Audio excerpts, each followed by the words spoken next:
Well, hello, ladies and gentlemen. Welcome to the swarm of locusts.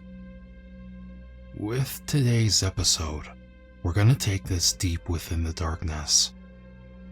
Do you dare to look out your window at night? Tell me, what do you see? And can you hear the tapping? So grab a blanket, put on your headphones, and turn off the lights. Don't forget to stab that like button and subscribe if you're new here. So with that out of the way, let's dive right in, shall we?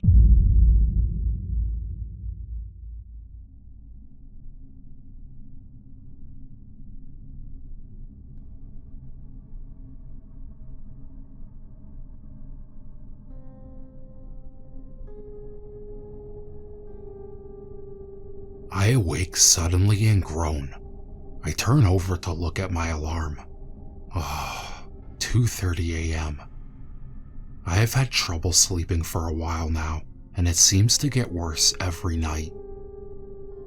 I would wake up at odd hours and not be able to sleep. A nightly dose of melatonin wouldn't help apparently, as I had taken some just 4 hours ago. What am I going to do? I have work in the morning, and I can't stay awake again. They'll fire me for sure. I cover my face with my hands and exhale. I haven't cried really since I was a kid, but it's late and I'm weak and tired. I let some tears flow for a while. That's when I hear a noise. There's a shuffling and scratching sound noise on the wall. I sit up in my bed. I live alone and lately it's been getting to me. I moved out into the woods to get away from all the noise, but I never thought I would miss it so much. I miss the traffic. I miss the drunken pedestrians stumbling home and yelling on their way. This is why I was startled. I've been in this house for 4 months now, and I've never heard anything besides deer and small animals that scurry through my yard. But this sounded like shuffling footsteps. I take a couple minutes to compose myself. I need to work up the nerve to take a look out my second-story window. I reach over to the right of my bed and move the curtain to the side and look down. Sure enough, there is a figure standing there. My heart drops into my stomach when I see it. There is no reason for someone to be out here. It's at least 5 miles to more people, and it's freezing cold outside. I let the curtain go and center myself back in my bed. My breathing is staggered and my head is pounding. Did the figure see me? Does it wish to do me harm? I couldn't know. I move the curtain a fraction of an inch to the side and peek out once more. I see it. There's a little patch of rocks in my front yard, about 20 feet from the front door.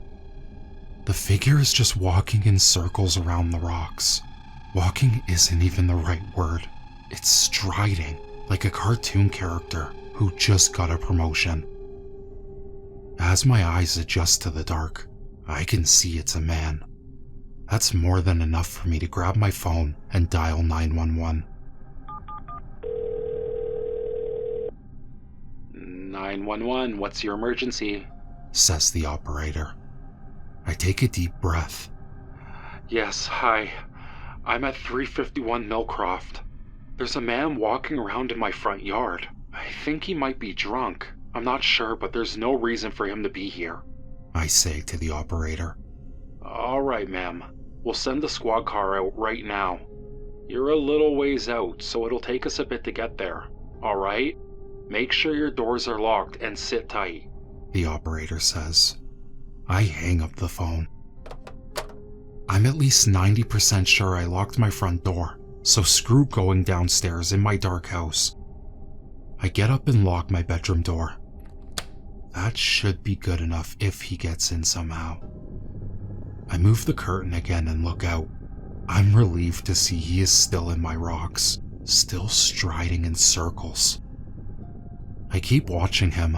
My eyes are getting clearer, and I can start to see features on his face. It looks like my boyfriend. It looks exactly like my boyfriend. My breath returns and I laugh.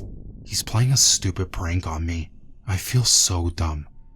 Now the police are going to show up because I can't take a joke. I pull out my phone again and find my boyfriend in my contacts. I hit call.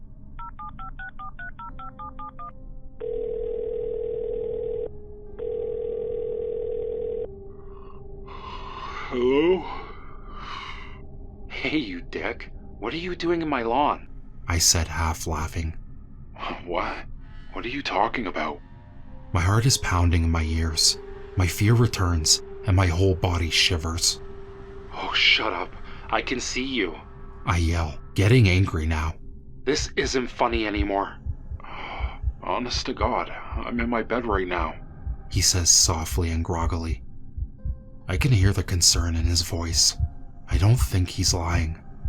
I decide to take another peek. I pull the curtains to the side just far enough to get a view. My breath catches when I notice he's not in the rocks anymore, and he's about 10 feet closer. He's facing the house, and he's completely still. Hello? You there? I hear from my phone. I put it back up to my ear with my eyes still on the man with my boyfriend's face. There's a man in my yard, I say. What the hell? A guy all the way out there? Did you call the police? My head becomes freezing cold and my body shakes. The man in my yard is mimicking my boyfriend's words. After my boyfriend says something, there is a couple seconds of delay. Then the man in my yard mimics his words. I immediately hang up the phone. I'll wait until the police get here. I'll cover myself in my bed and hide like a child. Tears are streaking down my face and my body is still shivering. A minute passes and I begin to hear a noise. A light tapping on my bedroom window. I breathe harder. My window is on the second story, but I hear his fingernails tapping on my window. I just need to wait here. The police are on their way.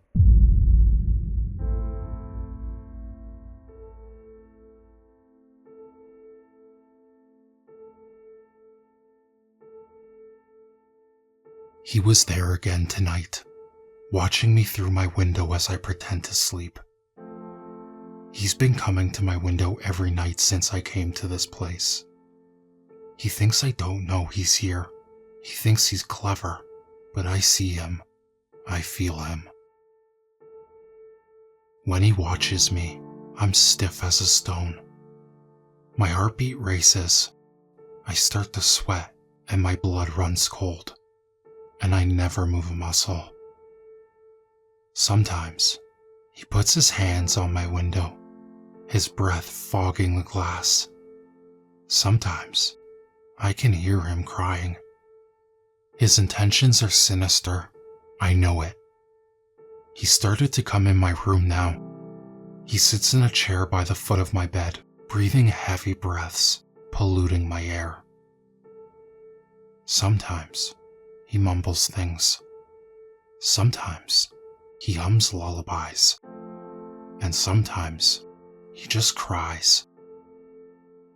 Recently, he took a big step. He came into my room and looked at my paintings, touched them. He touched my paintings. Then he pulled up a chair and sat at the foot of my bed, just watching me. I never look at him directly.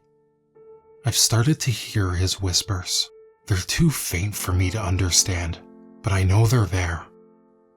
I feel the pure evil in his voice. It scares me, and I hate being afraid. Something must be done. I started to leave him messages. I would place them at the foot of my bed for him to find. Leave. No more. Stay away. But when I wake up, my messages are gone and replaced by his own sick, demented words. I'm here for you. I won't go. I need you. This man is twisted. This man is vile. This man wants my blood. He wants me dead. I know it. I won't allow that to happen. I can't. So I leave more messages. Never return. Stop coming here. I hate you. Again, I wake up to his disgusting responses. Why? I love you. I'll never leave.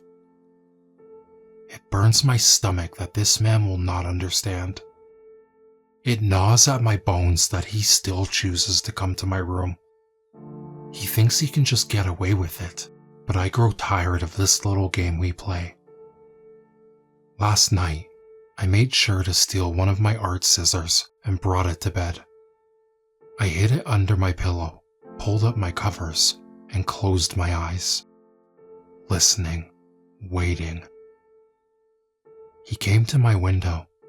He put his hand on the glass. He cried for a moment, then he entered my room. He looked at my paintings, touched them again. He pulled up his chair. He sat and watched me. I waited. He started humming lullabies again. He stood and paced around the room, sobbing. He walked to the side of my bed, leaned down, kissed me on the cheek. And I drove my scissors deep in his throat. I didn't look at him. I knew he could still get me, but I heard as he choked on his own blood. I heard him fall to the ground, grasping his neck, gurgling and gasping for air. Before he went still, he said one thing. Why? That's when large men broke down my door.